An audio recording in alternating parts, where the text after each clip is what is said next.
Welcome, everybody. My name is Tor Hugne Olsen. I'm the Executive Director of Politikks, which is the IPPF member association in Norway.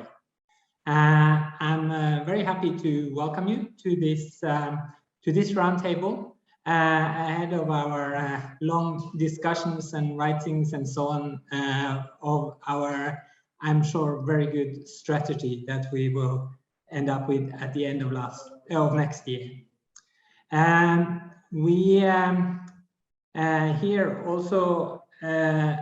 also here as a representative for the Center of Excellence on Sexual and Gender Diversity, which we established in IPPF in 2018. So together we have made this panel. And the background is probably clear to all of us, but I can just repeat quickly that the notion of sexual rights is one that is very controversial internationally. And as most of us in IPPF know, it's not easy. It's not everybody that would agree to our definition of sexual rights, and particularly that sexual and gender diversity is part of that part of our mandate. We know that there are also very big differences between the different parts of IPPF, that some member associations participate in all kinds of things in their countries as part of their normal programs with pride marches and discussions, inputs, and do a lot of work on this area.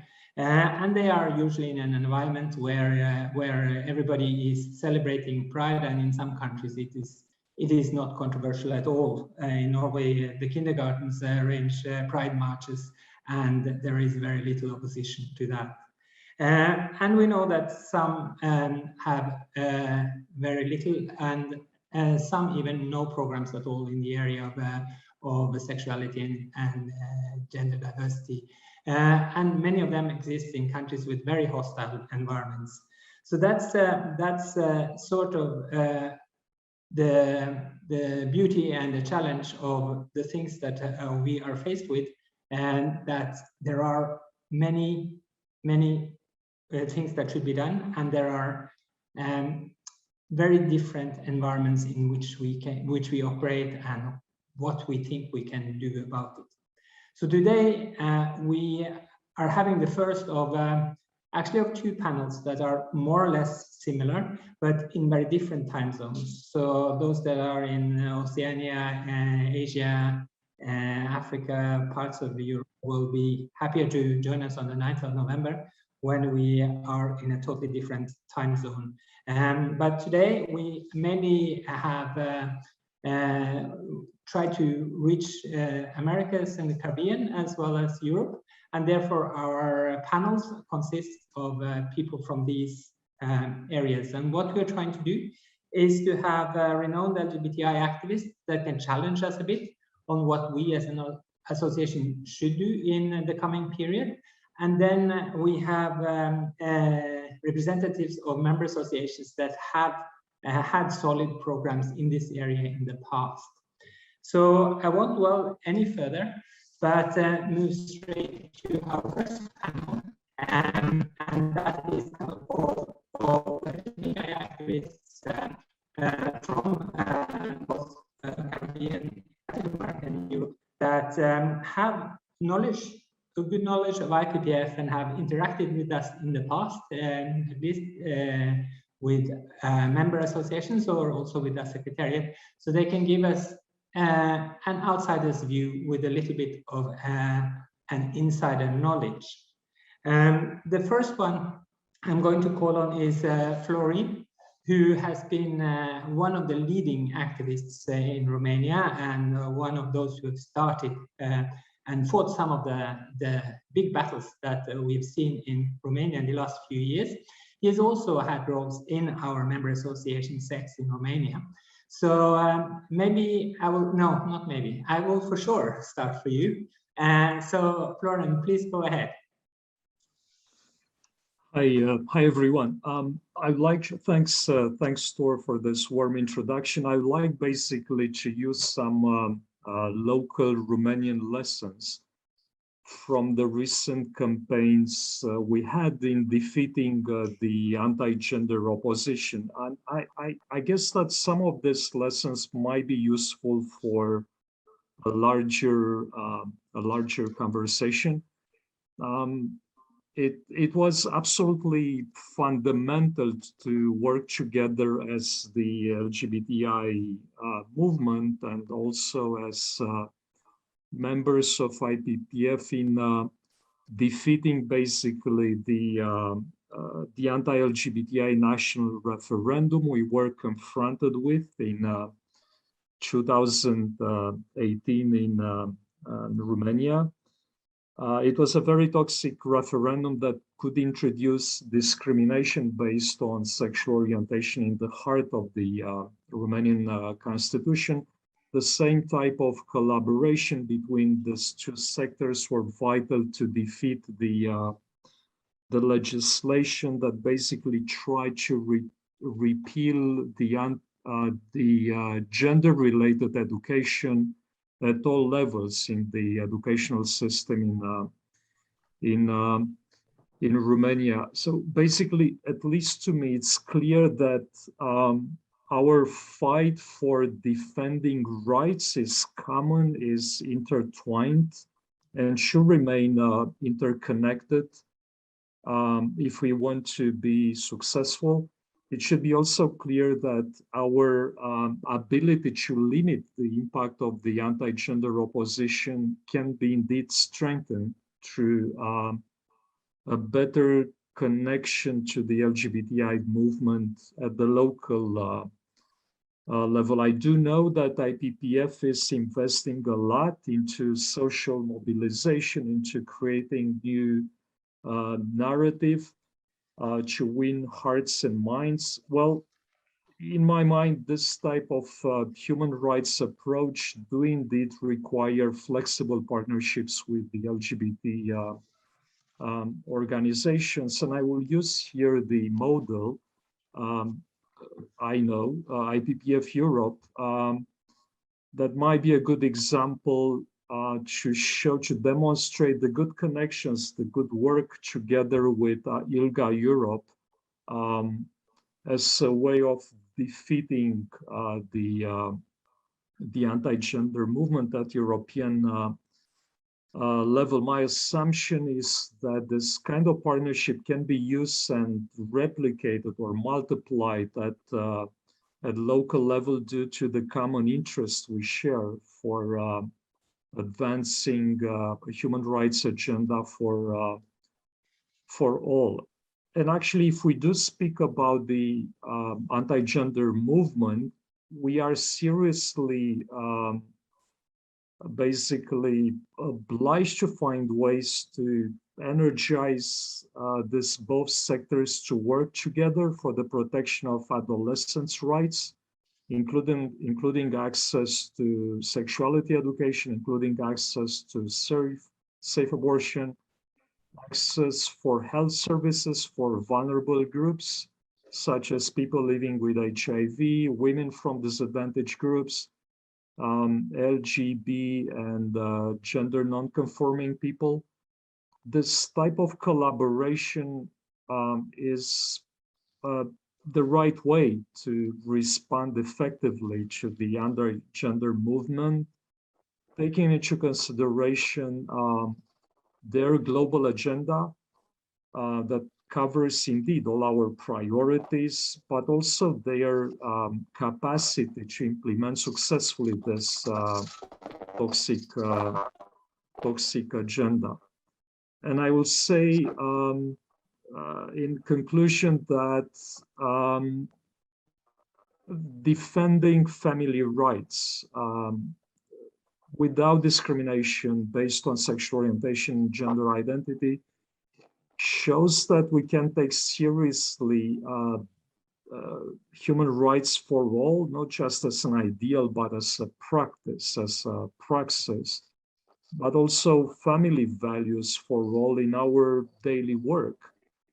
It can become a platform for cooperation with different groups in society other than the human rights NGOs, but also can strengthen and expand our constituency, as well as our mobilization capacity as organizations. I would say that this is the right time for organizing cross-sectoral networks of solidarity on SRHR and LGBTI rights beyond the usual suspects. Also taking into consideration the fact that the anti-gender movement is growing in various regions and is doing that on an alarming scale. So this type of collaborative work is and might be a successful response to that.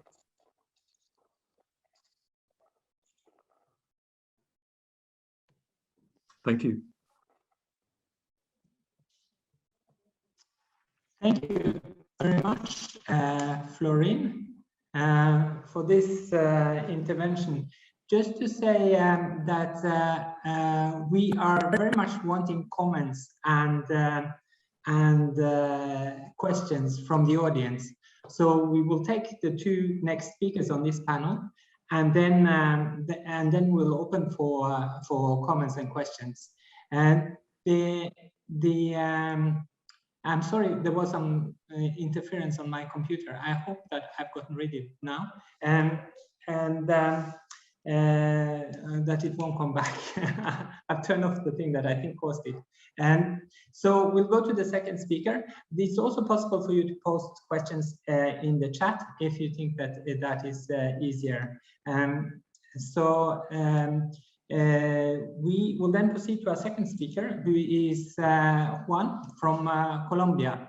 And the question that we are asking our experts here to elaborate on is how do you, with your experience from LGBTI organizations, see IPPF and our member associations, and in what way can IPPF and MA strengthen inclusion of sexual and gender diversity?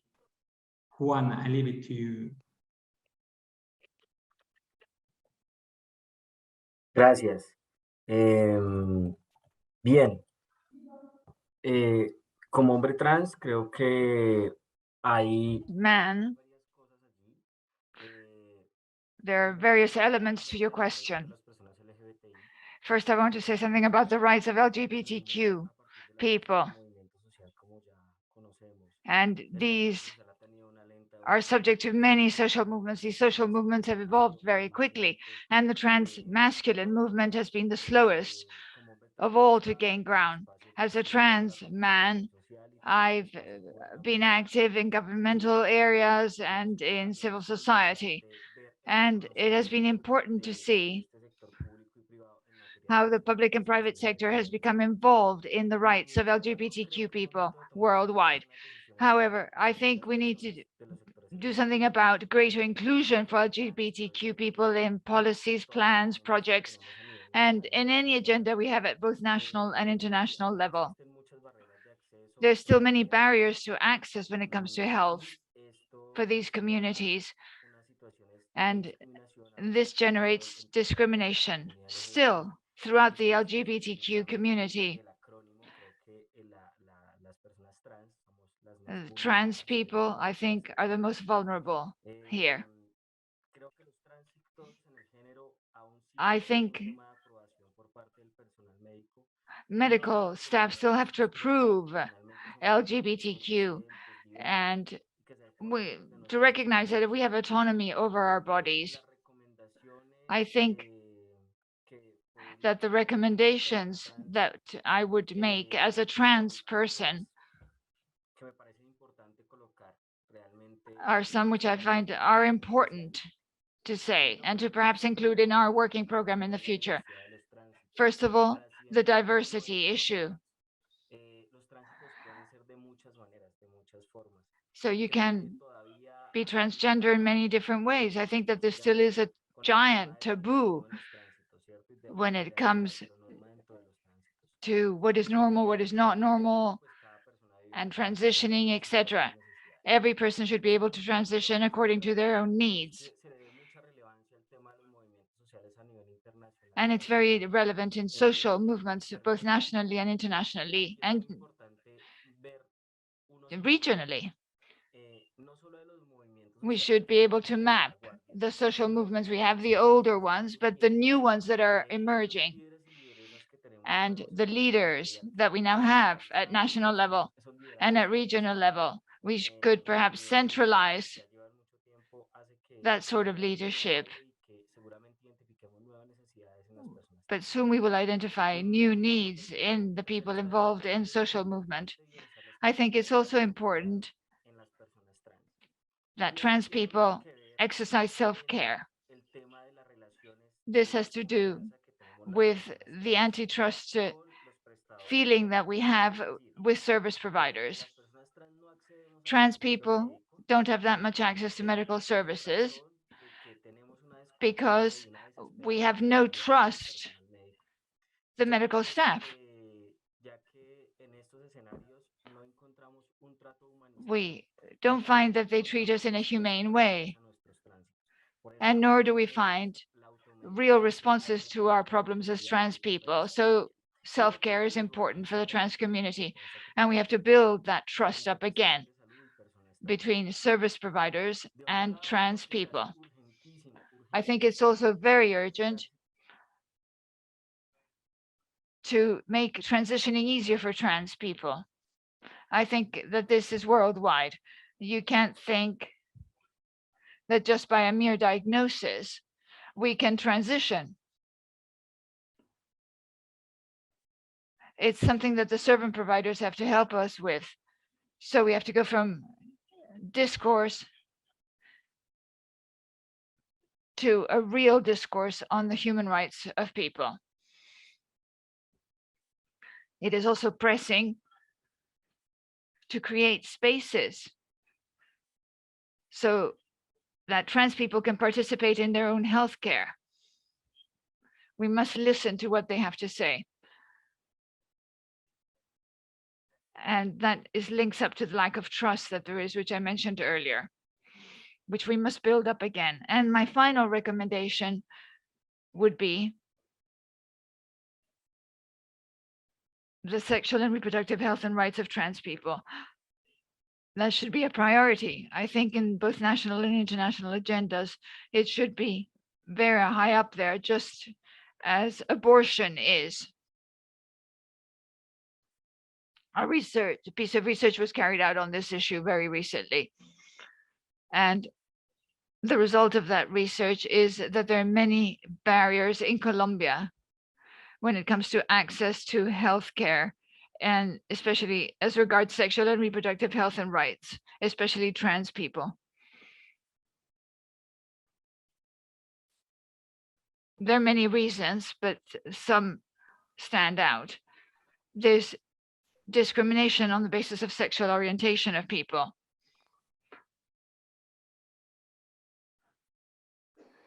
So to sum up, those would be my comments, and I think we have to work on the basis of the transmasculine movement, which is the weakest so far. Thank you very much for listening. Thank you very much, Juan, for your insights. I think your three proposals are all very welcome and things that we would welcome to work further with. We have a third speaker on the panel, Ivan, who is maybe the one who is most the outsider of the three. Ivan is from the Caribbean, from Jamaica, I believe you're sitting, yes. So thank you very much for joining us. And the questions are how are we seen as IPPF, and how can we be better in this area? Go ahead. I think you're muted.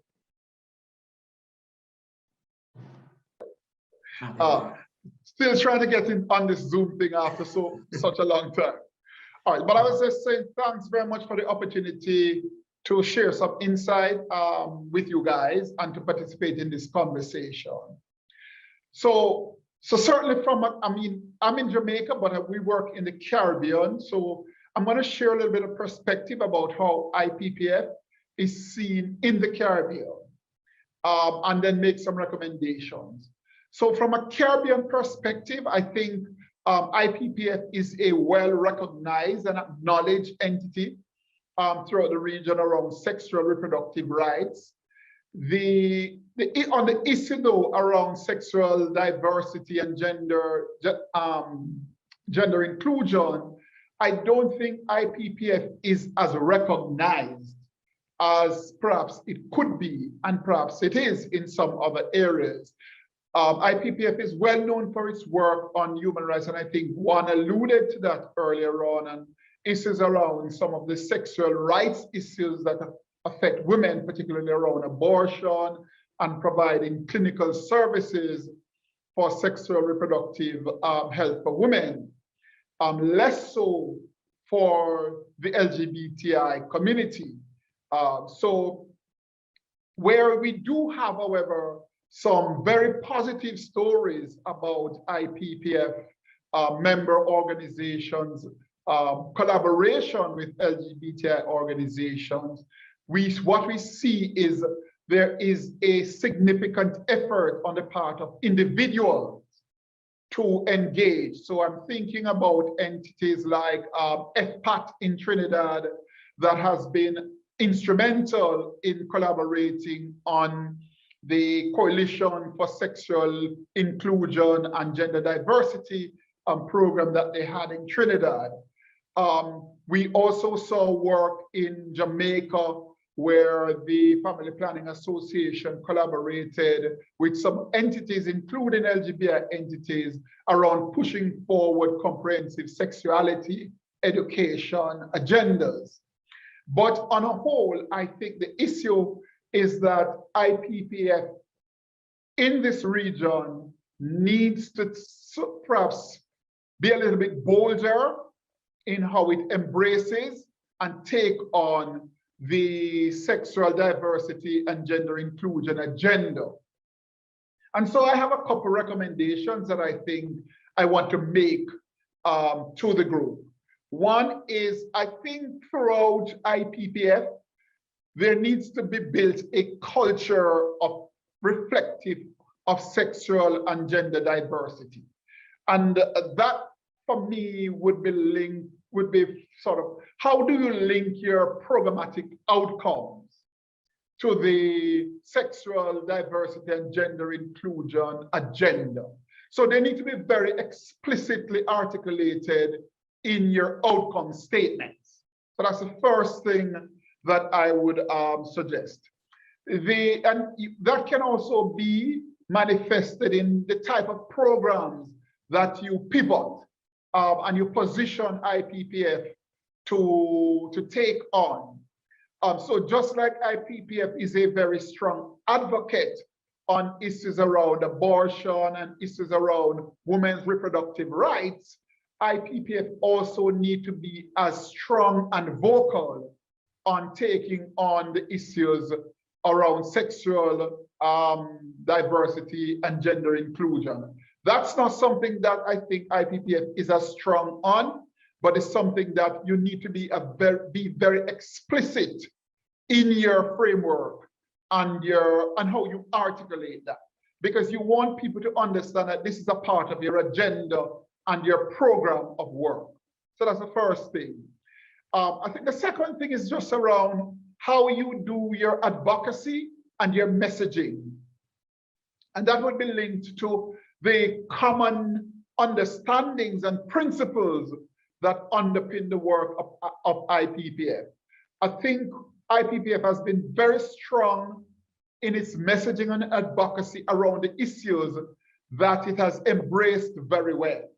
And so if you take on the sexual diversity and gender inclusion agenda as strong, then I would want to see that reflected in your advocacy and your programs.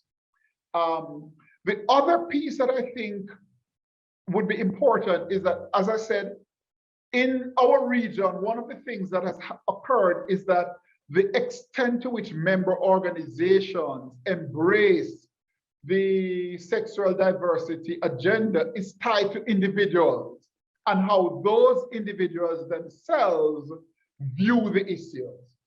I think it needs to be that it becomes much more a structured and perhaps mandatory part of IPPF framework, that if you become a member association within IPPF, there are some core values that should be part of who you are, and it should not be left to individuals who may take on this agenda, who may have a particular interest in this particular area, but it should be a prerequisite for how you as a member organization engage. That is not going to happen overnight. That is going to require training, sensitization, developing guidance, developing tools that can support member associations to build out that whole framework that can support them. We are not going to assume that every member organization is going to come to the table already prepared. So I think IPPF can, as you move forward in this new strategy, identify how you would support your member organizations to build that culture that can embrace and support sexual diversity and gender inclusion, including things like building in redress mechanisms within your organization, such that in your recruitment processes, you begin to recruit to signal this is something that we have an interest in, and our staff are members of the LGBT community. We have redress mechanisms that should our staff feel that they are not treated well, we have internal mechanisms for recourse that can support them. We have training programs for our staff, our volunteers, that can prepare them to support the LGBTI community as they come to us for service. But also, how do we train our staff to deliver LGBTIQ friendly services to people who may show up at your doors? That's a very important issue as well. And I know we have been dealing a lot with, IPPF has been dealing a lot with issues around HIV. And as we embrace the sexual diversity and gender inclusion agenda more fully, you will have to deal with a broader range of constituents and populations who show up for service. And so how do you prepare your member associations to deliver service to the broadest possible range of actors who show up, taking into account issues around sexual diversity? And the final thing I want to say is there are great opportunities for IPPF to collaborate with LGBTI organizations on a research agenda that can actually advance the interests and the issues that affect the LGBTI community. And I think that's something that IPPF can lead on, and lead on the research, develop position statements, and they are critically involved in conversations with governments, and they can be the conduit that can help LGBTI organizations, particularly those small ones, to have those conversations with governments. So I think there are a whole range of opportunities for IPPF to be much more involved and engaged, and to carry the sexual diversity agenda forward and support the LGBTI community in moving this agenda forward. So I will stop here, and I will sort of respond to any other question that might arise. So thank you very much, Tor, for this opportunity. Thank you very much, Aaron. There were quite a few challenges for us there, and I hope that we can live up to some of them and at least discuss all of them. I am happy to see that there are already a couple of questions here in the chat. So let us just go straight to the discussion. I can see we're a little bit over time, so I didn't want to interfere with our sort of external speakers. So maybe I will make our MA representatives have to shorten a little bit their interventions in the second panel. But let us start with the questions here. The first one is, I think, mainly to Juan. It's from Claire and sort of from Uda as well. They are asking how do you see us being able, because we are a service provider, how can we be able to build trust with trans communities, or indeed other communities that have little trust in health services or service providers in general?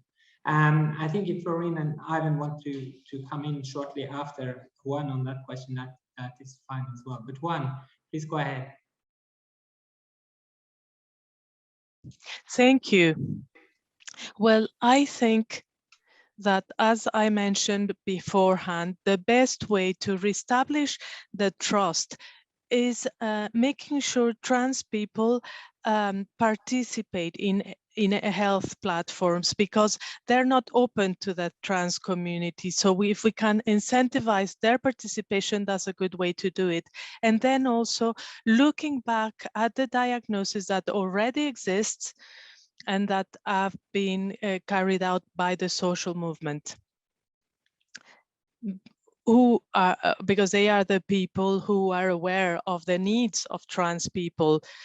What we don't go through, we can't really wait for other people to analyze from other platforms. So I think it's essential to open up, to make sure we have spaces where the social movement can participate within the health system.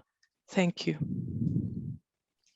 Thank you. I didn't see, I saw just nodding from Ivan and Florine, so I guess that was a complete answer. Next one here goes to Florine, and same goes here for Juan and Ivan. If you want to chip in with some extra after Florine, feel free to do that. Drashko says, how can we as IPPF MAs change our approaches while reaching out for support, offering support from or to LGBTIQ allies?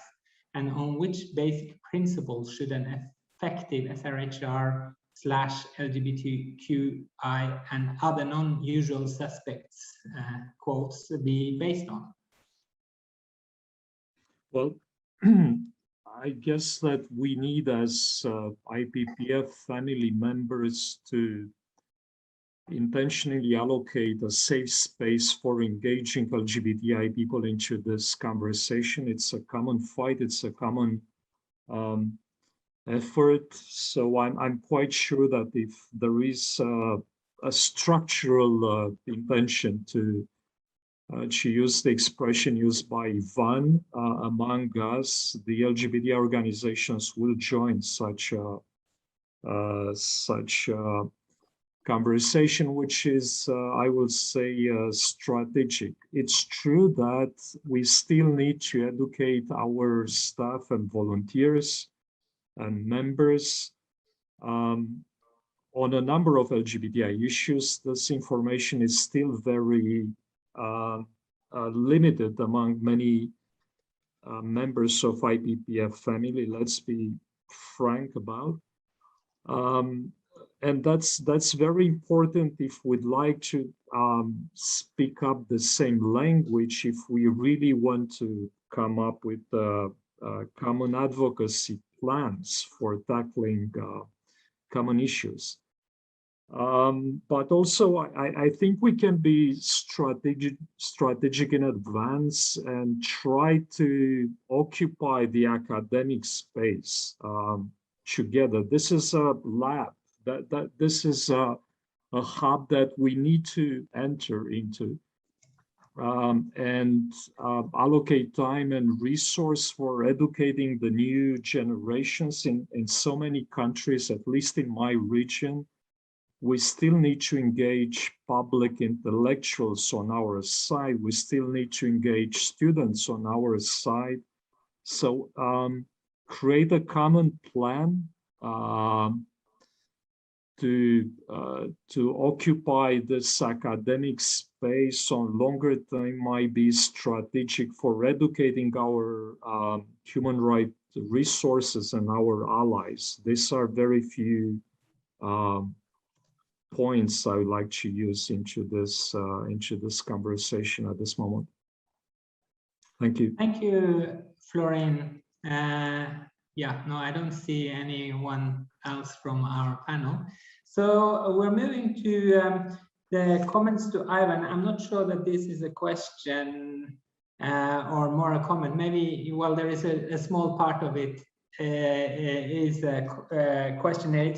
It's supporting your point about that should not our member associations be scrutinized also on the fact that they should support sexual and gender diversity in their programs. It's an issue we've already been discussing, and where was this question here? Did you see it in that? Now I've got new questions that have come up, so I'm going back to this one. What do you think about what starts first? Do we need to support MAs to change their norms and thinking before it becomes a core part of membership? Or should including it in core values be something that leads to change in norms? Did you get that one, Ivan? Right, yeah.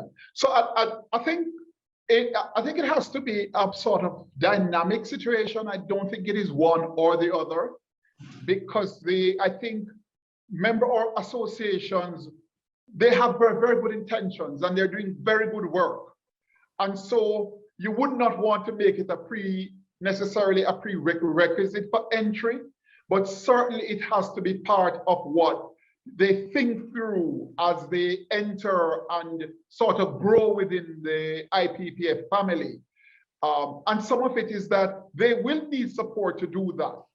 And so IPPF can support member associations to grow their sexual and diversity framework, you know, through giving them guidance, to developing particular policy responses for them, helping them with their recruitment policies. Some of those things are things that some organizations that are doing absolutely fantastic work in other areas critical to IPPF agenda will need support on. So I don't know that just saying that, okay, you need to have this in place before you become a member would necessarily be the answer to the question. But certainly it would require IPPF, once people are members, to begin a process of working with them to help them to broaden their ability to respond to LGBTIQ issues. Thank you, Ivan. I think you actually answered a couple of the other comments in the chat as well. So you probably read them. I think we need to move on if we are to have time for a very, very short break so that people can run to the toilets and move their muscles a bit for the next exciting panel. And also we'll have a short little video. And I really think that this last discussion, that is the crunch of the issue. Where do we go there? And so, yes, thank you very much to Ivan, to Florian, and to Juan for your contributions. Thanks for your questions. There will be a new round of questions after the next three speakers. So we will have a short break until 3 minutes, until 1:45, whatever the time zone you have. So XX.45, we start again. And then we'll have a short video that starts off the next session. So thank you all.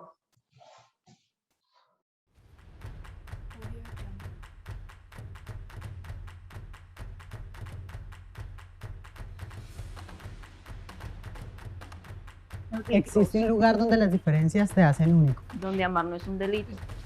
Loving is not a crime, O una verdad. a sick, Un universo que celebra y or a respeta sickness. We want to live in a universe that celebrates and respects Su tamaño. all o bodies, su color. irrespective En ese of their lugar, form, Da their igual size, si and their tú color. usas falda. It doesn't matter if you wear a skirt or you like to put on makeup, or if you have short hair, or if you wear trousers. A place No existe where rechazo, ni el fear odio, ni is la not possible, discriminación. there's no Está bien rejection, ser no diferente. discrimination, no Exige y anxiety. vive It's tus derechos. all Y tú good to be quieres different. conocer ese You must universo, demand your atrévete a rights. You crearlo. want to ¿Estás create listo that para vivir sin universe, then etiquetas? create ¿Estás it. listo para Are vivir you sin ready to etiquetas? say ¿Estás listo to para live vivir sin without etiquetas? labels? Are you ¿Estás ready to listo live para without vivir sin labels? Are you ready etiquetas? to live without labels? Without labels.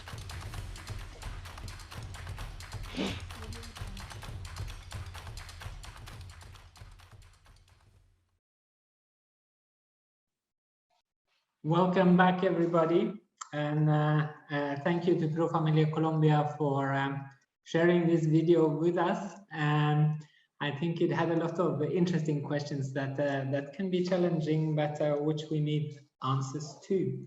And that leads us to our second panel, which consists of representatives from member associations that have had a longer experience with working on sexual and gender diversity in their countries, and that can give us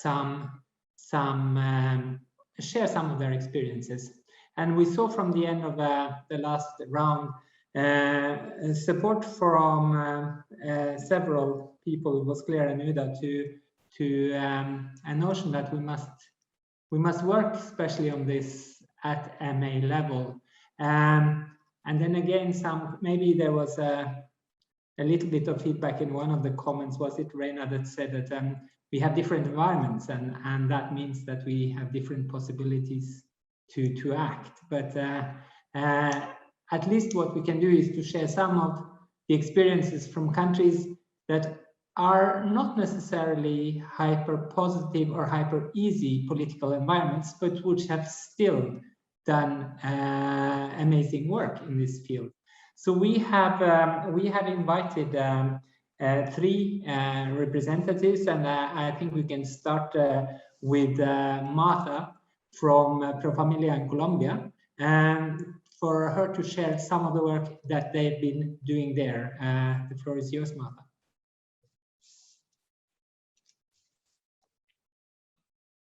Hello. Thank you, Tor, for having invited me to address you and for having invited me to be a panelist in this second panel and to share my thoughts. I listened very carefully to what the first panel had to say, and there's one very important point which stands out. And the associations and federations, the strategies and programs that we develop go hand in hand with individuals.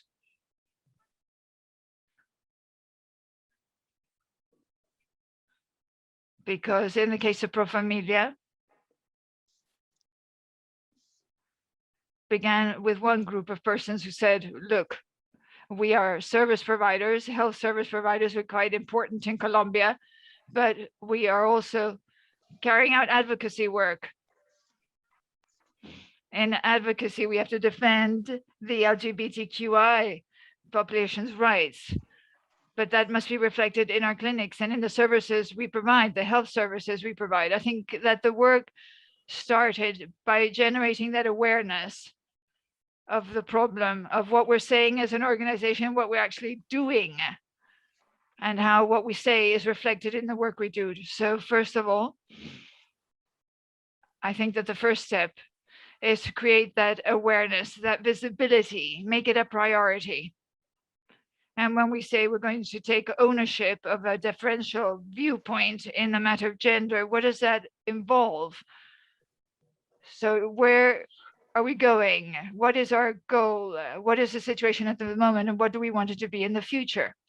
So we must raise awareness. That's very important indeed. And we have to understand what levels of vulnerability there are that have normally affected this population and why this work should be done as part of our mission. A second very important point, I think, has to do with establishing this as an organizational principle, a differential focus, a gender focus, non-discriminatory one. What does that imply? What do we have to adjust in our processes? From that, We developed a model of differentiated attention, and the LGBTQI population participated in that. They told us what we should do, what we should say, etc., and we adjusted our protocol. We always assumed that nurses and doctors knew what they had to do, but that's not the case. When you ask them, they say, well, how do I register the name of a trans person? They have no idea because nobody trained them. So we need this differential approach, and we need to train them. So we adjusted our protocol, we trained our staff so that they became aware of the LGBTQI population is, and so that we could reflect properly what their needs are in our organization. We had a lot of awareness raising. There are so many nuances. There's so many nuances, it's surprising. Nuances involved in being somebody who belongs to the LGBTQI community, and we're not aware of these nuances. We don't understand them, and if we don't, how can we establish trust-based relations with that community? So we had a lot of awareness raising sessions, so that from the person that opens the door to the most specialized medics, understand, and it's something that doesn't happen from one day to another. It requires time. It requires a process of maturity. And we understand that we are learning constantly, but the important thing is to have a very clear goal, and that this should be a goal of our strategy, which is what we're trying to do now, that we're reviewing the strategic plan of IPPF. And what's happened during this time? Some years back, we carried out some surveys, some investigation into LGBTQI rights from the legal point of view, and some specific knowledge on HIV in the 80s when it had flourished. And with other civil society organizations, we created the first community center LGBTQ in Latin America. But none of this had any direct link with a real provision of services in clinics. So that's where we had to work in concrete terms. What helped was that we had seed capital from the Netherlands that decided to support this organization when it came to setting up this protocol and these channels for the trans community. It's a very specific project. It's seed capital, modest in nature, but it has allowed us to train and adjust what we have as regards to protocols and access channels. We also drew up campaigns. We suppose that everybody knew about the issue, but that's not the case. So we had to raise awareness in the organization. Some of our successes is that now we have much more detailed and specific information on the trans community, and we understand to a greater degree what they need and what adjustments we have to make in our access channels and the services we provide. We've created a network of allies, and they inform us constantly. They tell us, look, this is good, this is not so good. So they tell us how to continue, what the road ahead is. And as Juan mentioned, specific research too, for instance, the difficulty that a trans person has when that person requires abortion services. So recommendations, you have to go beyond an individual commitment. You need an institutional commitment, institutional knowledge, training, awareness raising. You have to understand what the problems are that the LGBTI community faces, and you need internal cultural changes. First of all, you need to change the mindset, and you have to invest, you have to generate the knowledge needed. Secondly, we're not alone. There's an infinity of organizations, of LGBTQI organizations, which would be very happy to work with us. Then self-care, that was mentioned to identify to what their needs are. These organizations in civil society have that knowledge. So those allies are very important to us. They are very important to generate change in what we're doing. And we must not lose sight of the following amongst these recommendations, that diversity begins at home. So we have to adjust our recruitment processes in order to guarantee that little by little, we open the door to more LGBTQI community and give them the opportunity to participate in what is being done in the organization, and in this way attract them and enrich the organization and really reflect that diversity that there is and that those differences in gender. Thank you. Thank you very much, Martha, for this very interesting work that you are describing. We will move to the other side of the Atlantic, and we go to Bojan, who is the executive director of HERA from one of the smallest countries in Europe, and one of those countries that maybe have had bigger challenges in this area, but still your organizations have chosen to be very active here. So we're curiously looking forward to hear what you are saying, Bojan. Thank you, Tor, and thank you for inviting me to this very important panel. And I'm looking forward to the next strategy of IPPF and somehow scale up the issue of sexual diversity and gender inclusion in their programs. Well, we as an organization that works for 20 years, I think the entry point for working on LGBT issues was 2001, 2002, when we have established our first gay info line for HIV/AIDS prevention.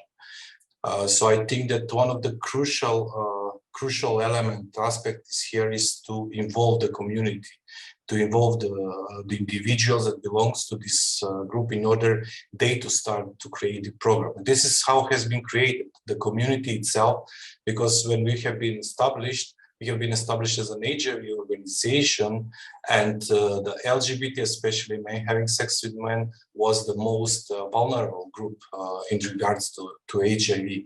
So this was the first steps with what we did when we talk about involving the LGBT people in our programs, and furthermore, because Martha discussed a lot about the clinical service and the services we provide. I think that the services that we offer should also be accessible for the LGBT people. And I must say that at the moment in our clinics, around 30% of our clients are coming from the LGBT community because of the services that we have provided, because of the safe space we have created in our clinics.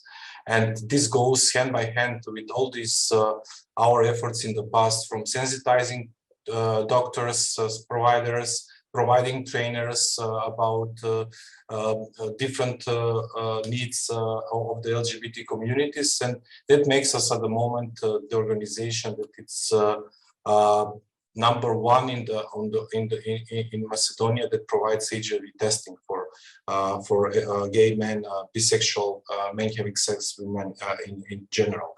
So I think that the first steps is to try to include aspects of education, then goes to the clinical services, and of course one of the most important issues, not just involve the individuals and NGOs, but always establish and establish trust. I think that this is something that came up in this discussion. But our main principle for the work is always work in a partnership. HERA was never been recognized as an LGBT organization. It was always recognized as a sexual reproductive health organization that primarily worked with women and girls and on HIV. And I think that all our efforts, our programs that we have introduced, implemented through the years, it's mainly because of the good trust that we have established with the LGBT organization, with the community-based organization, which are our partners now in all of our activities that we have implemented. If we provide HIV testing, we have gatekeepers or focal points from the LGBT organization that practically represent a bridge between our clinic and the community-based organization. Or when we talk about working on anti-discrimination policies, because we also one of our past programs was working on anti-discrimination policies on LGBTI, which is a step forward. How from education to services now to move to advocacy, because in 2009 we had anti-discrimination law that was imposed in our country, but where sexual orientation and gender identity was not recognized as a ground of discrimination. So we said, okay, what we as a HERA can do and how we can work on this in order to better recognize the sexual orientation within the anti-discrimination policy. So we work together with different LGBT organizations in a partnership, and I think that here also other AMA of Netherlands had really support us in terms of capacity building, and we did work on capacity building with local representatives from the anti-discrimination committee in Macedonia in order to train them how to identify and recognize and make further acts on discrimination on the grounds of sexuality orientation.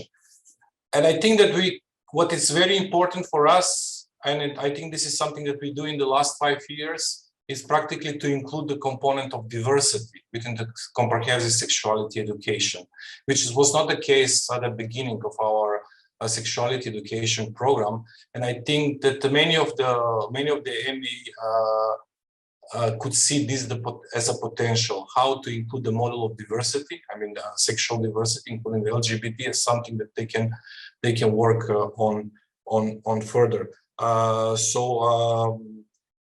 My recommendation maybe to the IPPF, other AMAs, because I know that the issue of sexual diversity and gender inclusion is very limited when it comes to the work of IPPF. I'm just wondering how many AMA organization from the Europe we have today at this panel, so to see the interest of other European AMA countries, and especially when we talk about comprehensive sexuality education, how much it's comprehensive, because I think that from the discussion we had with many organization of MA organization in the IPPF, not so many are including the component of diversity and sexuality orientation. So I think that that one of the entry points also could be the comprehensive sexuality education. But about my recommendation, it's definitely work together. I mean, join your forces with other LGBT organization, with community-based organization, if you want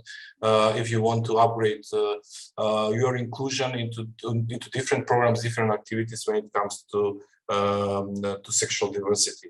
Another issue is definitely the comprehensive sexuality education, and especially when recruiting young people. Recruiting young people that come from the LGBT community, it's something that could be also very effective strategy, because in our youth department that are implementing informal sexuality education, we are having so much LGBT individuals that can really put an added value of our work. And at the end, something that Marta mentioned, I think that we also make sure that our clinics, our services are also accessible for the LGBT community. So put in place services that could be of support of this community, rather than be HIV and STI testing. But what we do at the latest year is providing the psychosocial support of survivors of violence among the LGBT community that we provide in our Center for Against Violence. So I mean, this is it. Maybe in conclusion, if there is further question, I would really looking forward to answer. Thank you very much, Bojan. I think we already have a couple of questions in the chat, and we can still welcome more.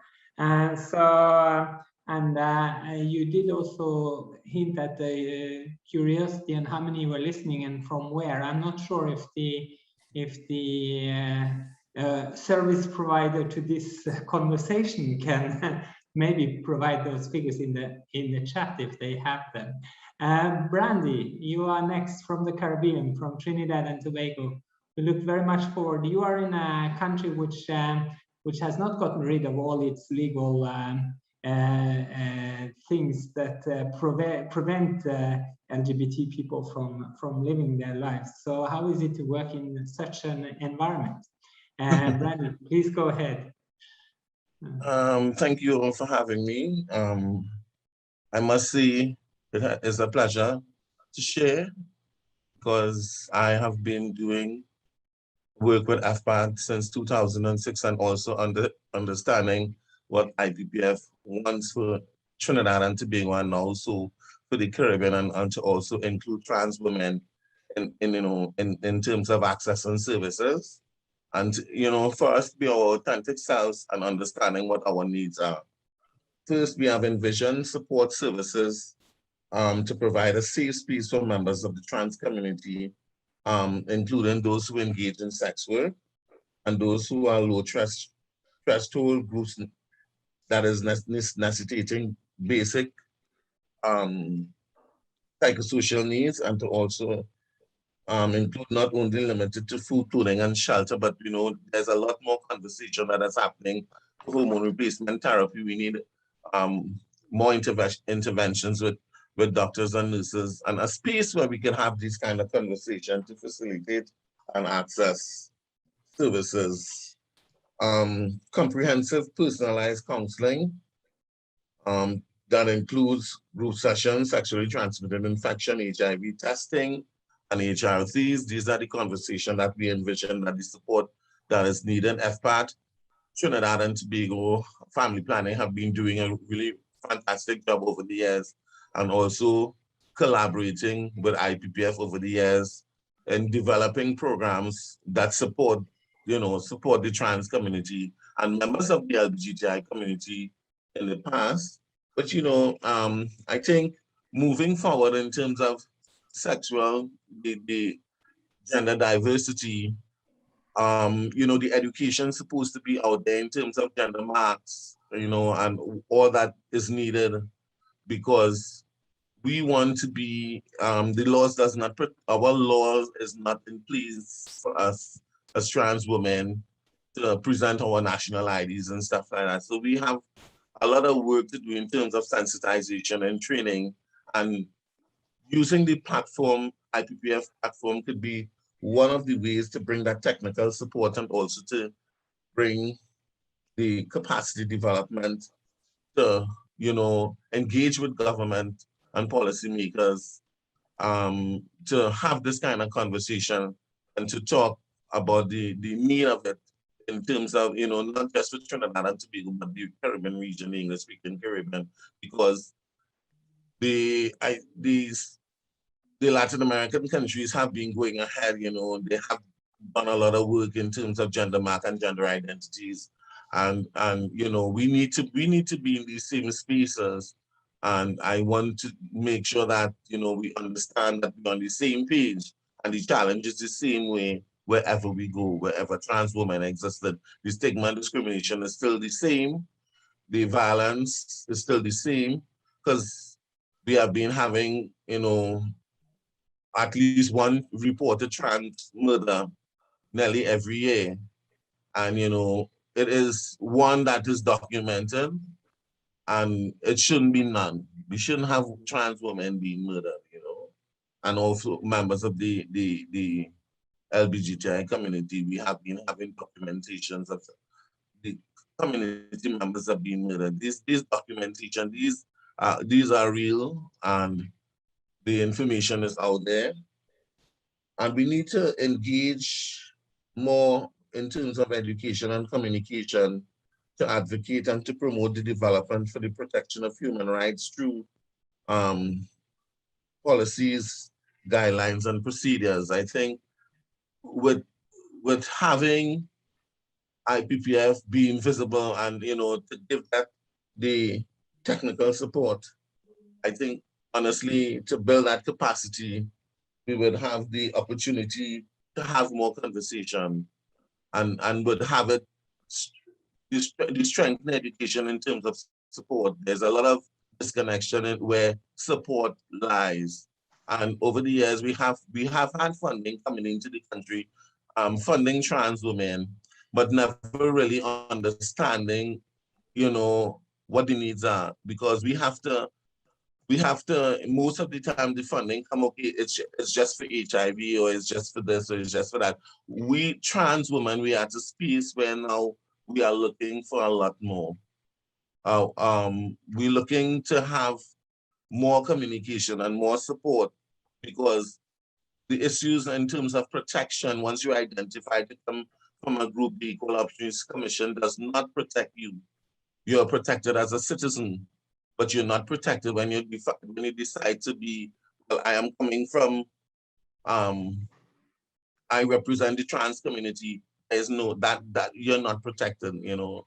So there's a lot of disconnections, and we have to have more communication, and using this platform, the IPPF platform, would be great for us in the region, because it would show more support that is needed, and we will be able to have a lot more discussion, because we're going to be talking about the challenges, some of the challenges that the community faces, and we're going to also talk about the successes, because over the years, I think the FPAT Trinidad has been giving a lot of support to the community members, and more so the LGBTI community and trans people. Over the years, we have been, you know, FPAT have been working really hard to engage with the LGBTI community, and also to understand what their needs are. I think if we have this, we could talk more about what the challenges are and what our successes, what we're looking for, and our expectations would be, you know, because being a navigator since 2006 and working as an activist for the last 20 years or more, I think there's a lot of disconnection, and we need to have more education and more sensitization, more training. And when we must have policies in place to do this, because we still have a lot of stigma and discrimination that, you know, that surrounds coming from a group of any group in terms of the LGBTI, coming from anywhere. Once you identify, it starts with stigma and discrimination. So I honestly think we have a lot of work. I'm really glad that the support is here, and, you know, so that we could put this in the strategic plan in terms of what our expectation and how best we can work together. And moving forward, the education is necessary. The training is going to take some time, but it is what it is. It has to be, and we're really happy. I'm really happy to report from Trinidad and Tobago, and to also being on the executive board for UC Trans, because I will be taking this information, this meeting to UC Trans in terms of how best we could collaborate on what our needs are as, you know, in the English-speaking Caribbean trans women. So I'm really thankful that this opportunity arose and we could work with this. Thank you very much. Thank you so much, Brandy, and thank you for giving a face to some of the challenges and the work that is needed. I can see that we already have a couple of questions in the chat. I think we also have time for some more. So feel free to come with additional comments to what is already there. The first one was from Casper, and I guess it was to Marta, but I think as much as it could go to the other two, maybe Brandy in particular, that also talked about it. The question is how to get our own house in order. I think Marta was mentioning that is maybe the first thing we need to do. And how can we do that in connection with the strategy in particular? Thank you, Tor and Casper. Yes, I think that this conversation is part of that. And if it appears in the strategy, in the next Federation strategy, that would be helpful because it shows us the way ahead. So that first step is to generate our organizational awareness. And the Federation is to help establish these alliances between global organizations, and that we establish links with local organizations too. That's the first step forward, and it opens doors. So I think you have to actively seek alliances. You have to see what we have to offer those organizations too. And what we offer is a better provision of health services offered with greater dignity and respect, taking into account this differential focus. And what do they offer us? Knowledge, positioning, and to be able to make some progress together. I think that's a concrete recommendation that I would make just to kick off. Thank you. I don't know, Boyan or Brandy, if you would like to add something, or we move on to the next question. Move on to the next question is from Sharon. How to include or institutionalize these issues into our service delivery programs? I think maybe that one was mostly for Boyan, but maybe for all three of you, since you all have services in your MAs.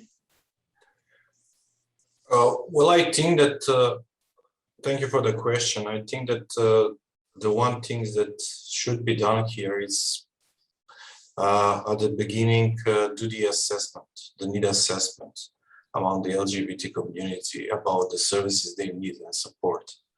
And I think that very crucial in this regard is practically, as I mentioned before, is to create a safe space. So I mean, when we do provide our services in our clinic, as I said, we have a partnership with many LGBT non-formal groups, individuals that act as a focal points or act as a bridge between the community and our services. But anyway, I think this is a long-standing process, especially in terms of sensitizing the service provider. This is the issue that I think it should take some more time. You should really invest your resources in this regard, and of course, try to introduce some of the services that the LGBT communities is requiring. I mean, usually when we do provide services, not just the partnership that we have with the LGBT community, but also try to advocate this on the governmental level, the Ministry of Health, which usually it's quite difficult to recognize the health needs of the LGBT community, so you can provide these services much easier, and this to be institutionalized. So I think that there are many, for example, in our country, there are many organizations, including LGBT organizations, that are part of programs, the government programs for HIV and SRH services. So practically, the LGBT community is part of the policy making mechanism that also are influencing the type of services that should be provided by the government, and of course through the partnership with the non-governmental organization that provide those kind of services. So I think that there are different, it's a multidimensional program in terms of advocacy, participating in the policy-making processes as an LGBT organization, also as an organization that are providing such services, but also trying to work on the sensitizing service providing and creating a safe space in your clinics. Thank you very much, Boyan. The next question is from Rashko, and he is saying, what kind of strategic commitments would help MAs from this? From what kind of strategic commitments from the IPPF Secretariat would help the MAs in their work in this area? I'm not sure if it was directly at someone. I don't know if you would like to go first. What would you like from the IPPF to ensure that this is good?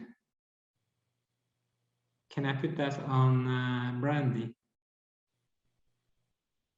Okay. First, I would say, firstly, I came here with an envision. We had an envision support. What we're looking for, what I am looking for from my community, and what my community is asking for. I know for a fact that the collaboration with FPAD has worked really well over the years. We have really achieved a lot in terms of reaching sex workers and vulnerable and marginalized groups, migrants, PLHIVs, LGBTI community members. And I think this kind of collaboration is really, really going to work. Again, if we do it strategically and put in what is necessary, because you have, as we envision the support that we are looking for, like safe space, access to HRTs, HIV, STI screenings, and also SRH for the trans men and SRH for trans women. It's a conversation that we need to have, and it must be in a space where members of the community trust. So that collaboration must be, it must come in with collaborations and effort from both sides to understand, for us to meet where it is necessary and to bring forward what we are looking for. Because saying what, presenting here and don't have an envision, and we won't have anything to put to the strategic plan. Having what we envision and the kind of support that is necessary, we can work at strategies how we can achieve what we're looking for. Thank you. I think this is going to be our last question here from Emma. She is asking, given the vocal opposition in international forums to sexual orientation and gender identity and expression, what role should SOGI play in our SRHR advocacy efforts alongside our other priorities? How can we best do this alongside key partners advocating for LGBTQI rights? I don't know who wants to go on this one. Should we start with Martha?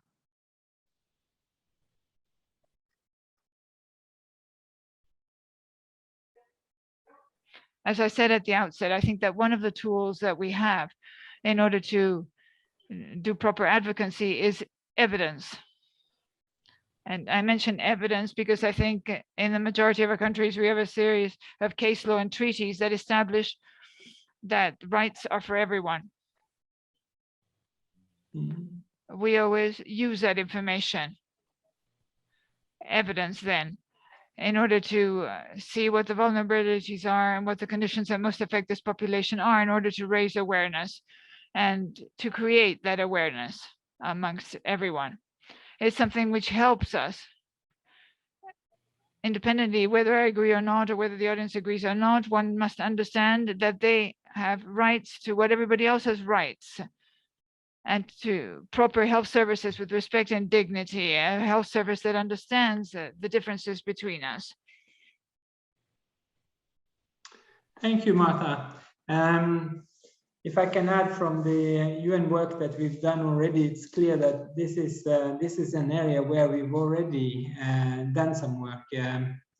When we talk about, I'm now talking about coming back to Emma's issue around in the international organizations, and maybe one area that could also help here is to involve more member associations in that work, because we often see at the UN level that the UN ambassadors from countries will sometimes misrepresent the work that's being done on the ground, or actually present the country as more conservative or reactionary in some of these issues than what is the reality on the ground. So to have somebody from the ground on some of these issues, I think is a major thing that has helped in the past. Yes, I think that we can continue this. There are a couple of questions that have been answered in the chat as we've been going along. I hope that everybody has had some answer to their questions. So I think I know that I will have to wrap it up there because time is not on our side. So this has been extremely interesting. And definitely we hear that there is an agreement, at least among those that participate here, and that's where we need to be if we are to voice our concerns, are agreeing that this is an area that we should include. I would like to thank the panelists, all 6 of you. It has been interesting to listen to our 3 MAs here, Boyan, Brandy, and Martha, but I would still like to thank those that come from sort of the outside, Ivan, Juan, and Florin, for sharing some of your thoughts with us. I have noted a lot of things. I will surely forget some as well, but we are keeping this video for those who were not able today to participate, so that they can see what our discussion was here. And we're continuing this discussion, as I said in the beginning, on the 9th of November, mainly with participants from Asia, Oceania, and the Africa regions. And so I hope that this will be the beginning of a new era for us. When it comes to the recommendations, I would also challenge ourselves and also everybody here that these are not recommendations that all of them need to wait for a new strategy. I think that the things that Martha, Boyan, and actually Brandy, and also the 3 other discussants were mentioning are things, many of them that we can start on already today, and showing to have people from rather more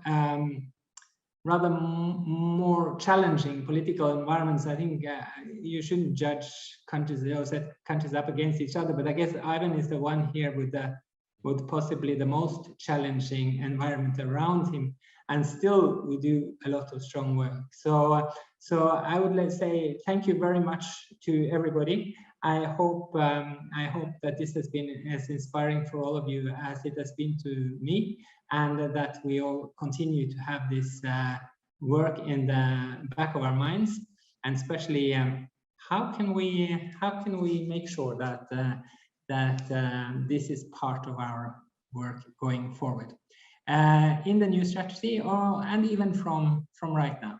So thank you very much, everybody. Well home, whether it's evening or morning for you. I hope you're having a nice day. So bye-bye, everybody. Okay, bye.